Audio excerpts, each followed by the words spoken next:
नमस्कार दोस्तों। आज मैं जो करनाल में जो किसान पर जो एसडीएम ने जो मार करके सर फोड़ दिया है और इतना बुरी तरह मारपीट किया गया है, उस पर मैं अपना विचार व्यक्त कर रहा हूँ।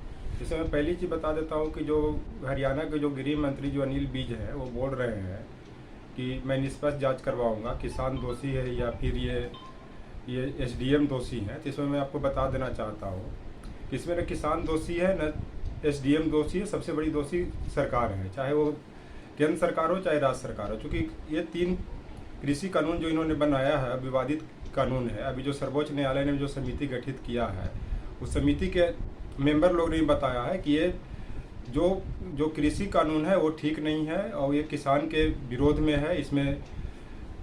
इसमें सुधार की ज़रूरत है। वो ख़त्म करने की बात नहीं की गई, लेकिन अप्रत्यक्ष रूप से देखा जाए तो ख़त्म करने की बात उन्होंने की है।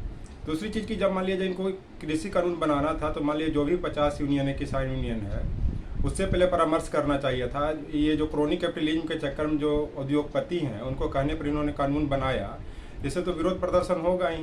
और ये 9 से 10 महीना तक आंदोलन चल रहा और सारा दिल्ली का जो एनसीआर क्षेत्र है सब जाम पड़ा हुआ है।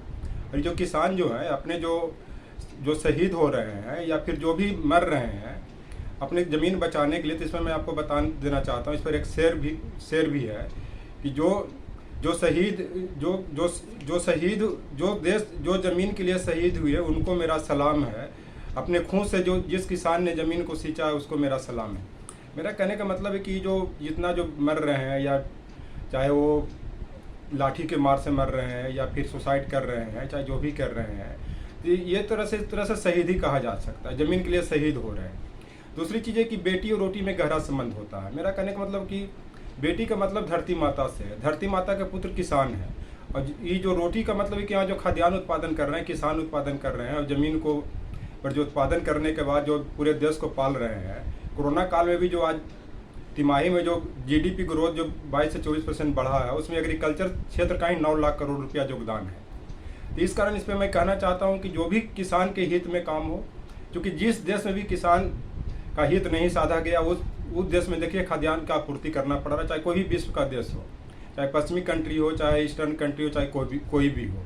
इसमें मैं एक शेर और कहना चाहता हूँ कि खून से खेलेंगे होली अगर किसान मुश्किल में है, सरफरोशी की तमन्ना किसान के दिल में है। मेरा कहने का मतलब है कि जो भी खून से होली खेल रहे हैं, एडमिनिस्ट्रेटर की गलती से या सरकार की गलती से, बीच में तो किसान ही मारे जा रहे हैं, किसान को ही नुकसान हो रहा है। इस तरह सरफरोशी की तमन्ना का मतलब यहाँ पे बलिदान देने की बात है। अब मुझे नहीं लग रहा है किसान वापस करेंगे। फिर इन्होंने बोला भी है कि मैं आंदोलन को 2-3 दिन में बहुत तेज करूँगा और करेंगे भी। और ये बीजेपी गवर्नमेंट के लिए भी चुनौती है।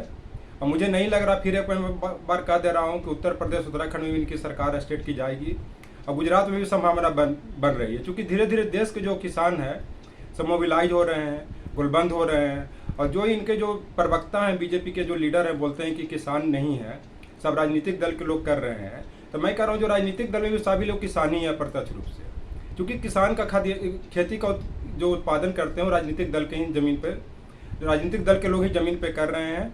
यही मुझे इस पर कहना है। इसको सोल्यूशन लेते हुए न ये किसान दोषी न एसडीएम दोषी है, सरकार दोषी है। क्योंकि जो प्रशासनिक अधिकारी होता है कठपुतली होता है। एसडीएम जो पीयूष सिन्हा, उनको बलि का बकरा बना दिया गया है। कार्रवाई करनी चाहिए। जो भी उसमें जो मंत्री, जो मान लीजिए गृह मंत्री हैं, जो भी इस तरह के आदेश जो नेता ने दिया उस पर करनी चाहिए। Thank you.